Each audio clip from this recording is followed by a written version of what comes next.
দলের নেত্রী এবং মহিলাদের অসম্মান করছে, তাদের বিভিন্ন কথাবার্তার মধ্য দিয়ে তার প্রতিবাদ করবে। একটা ভুয়ো চেষ্টা করা হচ্ছে সংরক্ষণ বিল আনার মধ্য দিয়ে, তারপর অন্যান্য কর্মকাণ্ড বলে প্রচার করার মধ্য দিয়ে আমরা সেগুলো বলতে চাই যে আসলে বোকা বানিয়ে ভোট আদায় করা সেটা মহিলারা বুঝতে পারছে।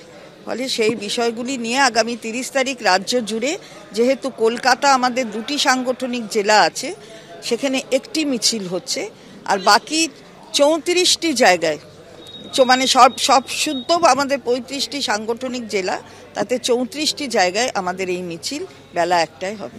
30শে জানুয়ারি মহিলা তৃণমূল কংগ্রেসের রাজ্য জুড়ে মিছিল। বিজেপি নেতৃত্ব যেভাবে টিএমসি দলের নেত্রী এবং মহিলাদের অপমান করছে তার বিরুদ্ধে এই মিছিল। মহিলাদের প্রতি, বিজেপি নেতৃত্বের মহিলাদের প্রতি, বিশেষ করে আমাদের নেত্রী মমতা বন্দ্যোপাধ্যায়ের প্রতি অসম্মানসূচক কথাবার্তা। মহিলাদের সম্মান দেখানোর একটা ভুয়ো প্রচেষ্টা করা হচ্ছে সংরক্ষণ বিল আনা সহ অন্যান্য বিষয়ের মধ্য দিয়ে। মহিলারা বুঝতে পারছে বোকা বানিয়ে ভোট আদায়ের চেষ্টা। 35টি সাংগঠনিক জেলার 34টি জায়গায় এই মিছিল দুপুর 1টার সময় হবে। কলকাতায় সুবোধ মল্লিক স্কোয়ার থেকে গান্ধী মূর্তির পাদদেশ পর্যন্ত এই মিছিল হবে।